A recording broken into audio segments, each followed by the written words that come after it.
This is Sleeping in Trees, the audiobook. Chapter 26, The Eradication of the Infestation. We had an infestation. One of the most prolific and populous living things in South Miami in the 1960s was the cockroach. It may still be so today, but being absent the area a long time, I am in no position to draw concrete conclusions. For some reason, we had more than our share. Many an evening, my parents would sit at the home bar, old fashions in hand, and discuss cockroaches. While the conversation would ramble up and down and all around, it would always end up returning to the crux of the matter. How could we get rid of them? Where were they coming from? The answer, sadly, was always another question. Who knew? Was there some kind of nesting place in the back of one of our closets? Did we have a large colony out in the garage? Over the kitchen during the last renovation, my dad had constructed a false ceiling to house the lighting, on top of which resided a gravel planting area with lovely plastic plants. These were the type that predominated before the silk ones were invented and so beautifully perfected in the 80s and 90s. Ours were crude, vague representations of plant life, molded from shiny, bright green plastic. I was certain that the Japanese factories producing plastic soldiers by the millions also pumped out fake plants to keep the assembly lines humming when the soldier inventories got ahead of demand. Had the cockroaches somehow taken up residence in this fall garden, a few feet above where we ate? My dad once speculated that perhaps the last home renovation had somehow cracked open a hidden passageway to an underground cavern with millions of roaches in residence. It was rather unpleasant to lie awake at night and imagine that such a dark and frightening place might actually exist just a few feet below my bed. Above and below was an overwhelming consideration. Thanks, Dad. Given the massive number of shiny brown vermin that were overrunning our home, infestation was the correct term. Day or night, cockroaches were with us. Head into the bathroom and flick on the light. There was a 90% chance at least one large cockroach would be in the sink, lurking down below the toilet, or crawling around in the tub. Pull a pair of shoes out of the closet, and one had better look inside. There could be a couple of little friends nestled there. While in bed at night, they would, on occasion, scurry ever so lightly across one's face. Jumping up and switching on a lamp, a large roach might be scurrying behind the dresser. Driving a car, one should not be surprised to find a cockroach skittering up a bare thigh.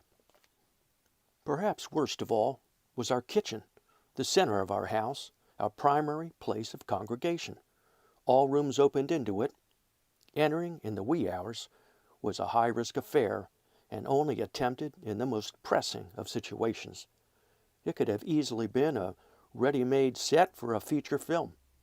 Cockroach terror, rise of the brown menace, or perhaps death by 1 million feelers.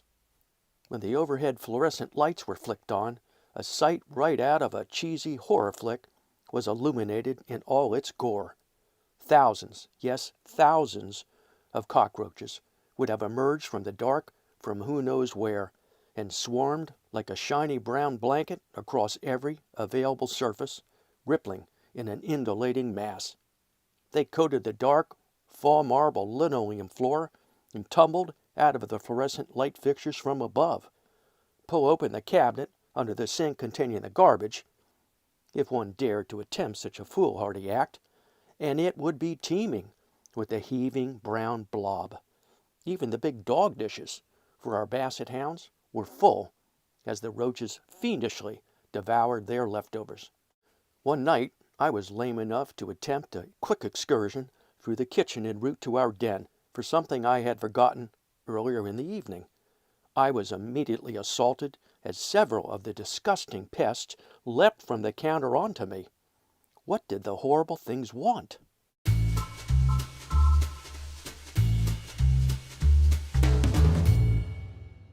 Thankfully, cockroaches don't bite, but they have wings, and sometimes they will hop into the air and fly a few meters. Mostly they just creep around on the ground. They don't really smell like anything in particular, like other insects sometimes do. Their long skinny legs, I remember 6, have small barbs, I assume to get a better grip on things. This caused them problems in carpeting. Sometimes they rose up on their legs and extended their tiny heads outward a few millimeters. It looked just sick whenever they did so, quite menacing really. We assumed they were trying to look either more frightening or more attractive, depending on their audience. Finally, the 2 long antennas that poked out from either side of their heads were always rotating, perpetually canvassing the area. My parents continued their fervent quest to eradicate the legions of invasive bugs that were overtaking our home.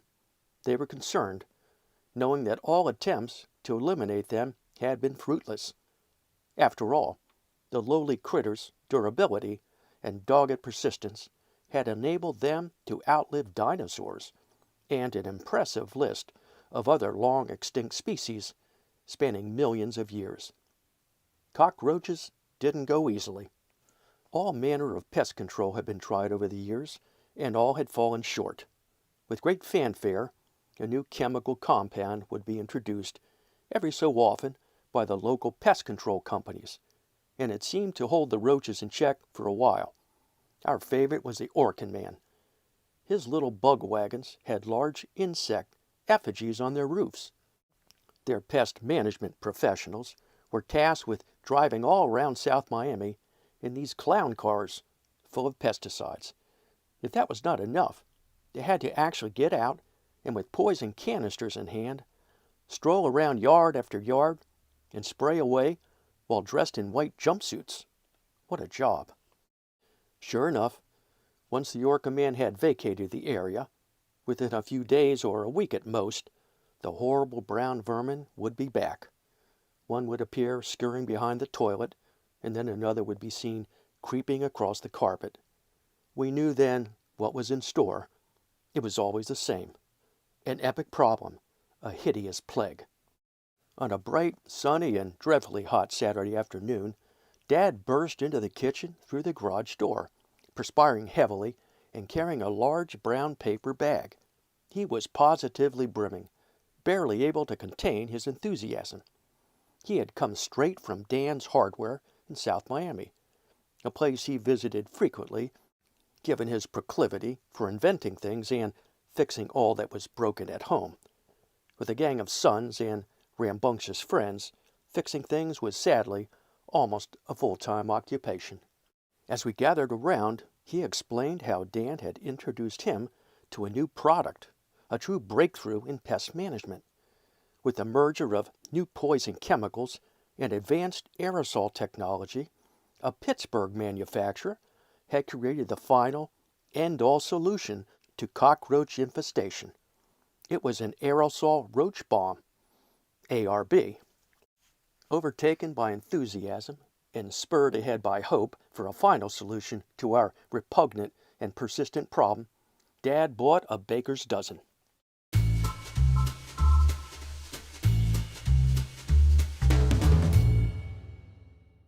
The aerosol method of propelling liquids was first dreamed up by some Frenchmen in the late 1700s, but the technology really didn't break out globally until American Robert H. Alplenalp perfected and patented the cramp valve in the late 1940s and began to ramp up production. Before long, just about everything ended up stuffed inside a can, including deodorant, whipped cream, and cheese, with aerosol propulsion spewing it right back out. Who would have guessed that Americans would want to consume stuff this way? Alplenalp did, and got very, very rich. As Dan at the hardware store explained, all the user did with the ARB was set it on a firm surface, flick the safety clip, depress the release valve, secure the locking clip, and leave the area quickly. In 24 hours, return, sweep up the deceased in a dustpan, discard, and enjoy the afternoon. Voila! It was almost too good to be true. We were desperate for an effective roach eradication plan, so overrun were we with this brown menace. I believe that if a giant cockroach had arrived at our front door, sporting a top hat, coat, and cane, offering to play a flute and dance down the street with all the local roaches in tow, we would have gladly joined the parade. The next Saturday, Dad hustled out to the shop and from a large stack of corrugated cardboard sheets, cut 12 2-foot squares. He wanted to be certain to place the ARBs only on cardboard to protect the surfaces underneath from any overspray. If nothing else, he was thorough. With cardboard launching pads in place, it was time to set off the devices. While Dad was in prep, Mom was on the phone lining up a motel. We would not be sleeping in our beds this night. It was time. With the bombs placed strategically around the house, my dad was ready to go. I suggested that maybe a dozen bombs was on the aggressive side, but he insisted that, based on the square footage of our house and the estimated roaches per square foot, a dozen bombs was the appropriate number. I wondered about his math. We could hear him release the safety clip, then the pop and the hiss of poisonous gas, and finally the click of the locking clip. I assumed this security feature was designed for the roaches. Certainly, they would attempt to disarm the ARBs. Dad hustled down the stairs, took a sharp right at the pool table, stumbled, regained his balance, and accelerated, head down, straight into the dark den. Another click, hiss, and pop, and out he came shuffling slowly up the small landing into my bedroom, which, following the latest addition, now resided at the back of the house. In a few moments he was back and rambling toward the kitchen. He was slowing down. 3 bombs awaited. At this point, my brothers, Mom, and I felt it logical to retreat to the safety of the driveway and a broiling hot Lincoln. In a few more minutes, Dad slogged out, red in the face and quite out of breath. He slammed the front door and locked it with a brass key. He was wearing a large grin. We perspired. The plan was launched. Eradication had begun, and there was no turning back. Off we cruised down the road, jabbering excitedly as we headed to a ratty motel my mom had booked on South Dixie Highway.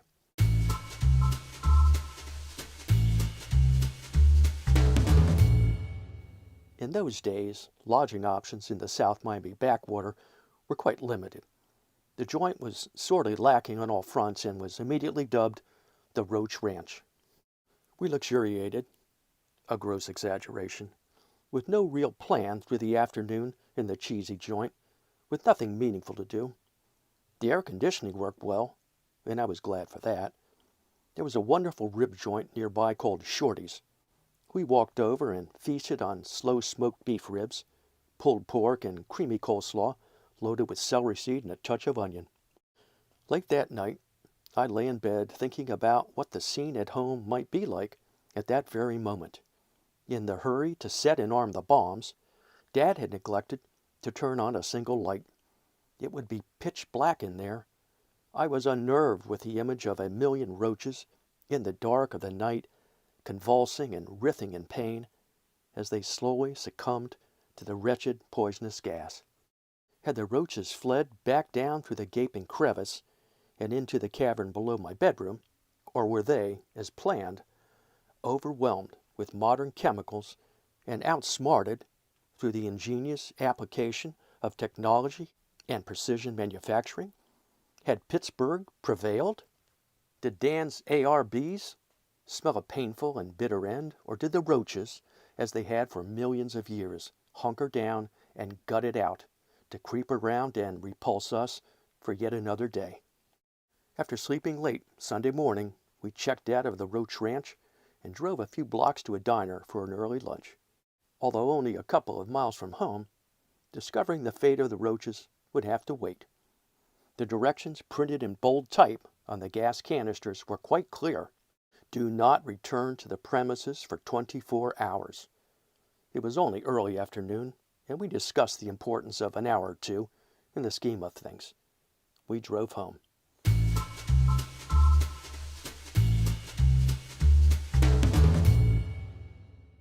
Dad swung the big Lincoln up to the front door. My brothers and I jumped out before the car even stopped. So excited were we to examine the aftermath of the eradication of the infestation.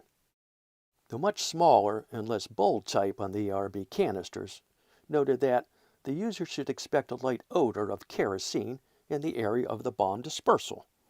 Well, we were 20 feet outside of the front door and were immediately overwhelmed with the powerful and pungent stench of toxic fumes. Mom gagged as she staggered against the porch wall. Dad steadied her, and I noticed a long face of sober concern. I asked him if a dozen bombs were a few too many. He gave me a sideways glance, but did not reply as he headed for the front door. Dad went first, as he should. After all, the scheme was his idea. Slowly inserting the key, he turned the knob and pushed the door open. At least he tried to. Before the bombs, the front door opened freely and smoothly, as if gliding on heavy hinges of freshly lubed ball bearings. As a master craftsman, Dad took great pride in that all the doors of the house were perfectly hung and opened effortlessly. The door stopped within a couple of inches.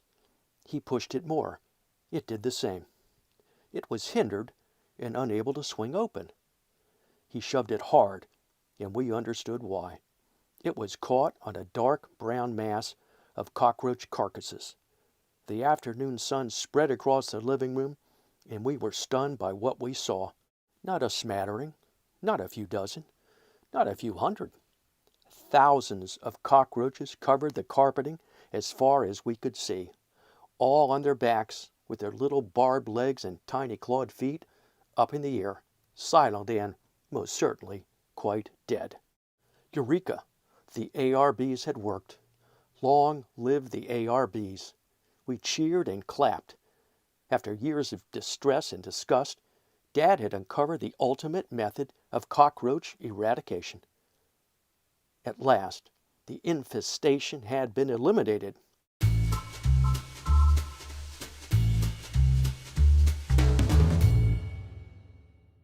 Soon, our elation faded as we tiptoed through the living room with crunching sounds beneath Mom and Dad's shoes and our own bare feet. The true impact of the bombs was revealed. First, the stench was unbearable. Mom continued to choke and gag. She soon turned around and staggered back outside to sit on the stoop and fire up a cigarette. Second, the enormous number of dead cockroaches was just not to be believed. There were hundreds of thousands. They covered every square inch of every surface. I considered that maybe the entire population beneath the house had surged up like a massive brown tide once alerted by the hissing aerosol bomb attack above it. Maybe the chemical in the bombs was not only formulated to kill the roaches, but to also send them an alluring siren song as well. Floors were carpeted with carcasses, as were all manner of shelves, tabletops, overhead lights and lamps, sinks, tubs, and chairs. Even cabinets with doors had them wedged somehow inside. Clothing in our dresser drawers sported dead roaches. The medicine cabinets spewed them forth when opened. It was like they had burrowed into any place they could find to escape the deadly gas, only to succumb. The patio was covered. Thousands floated in the pool. Open a kitchen drawer, and it was full of dead roaches. We were staggered by the effectiveness of Dan's ARBs. Many weeks later, my mom was to find the pockets of her raincoat stuffed with dead cockroach carcasses.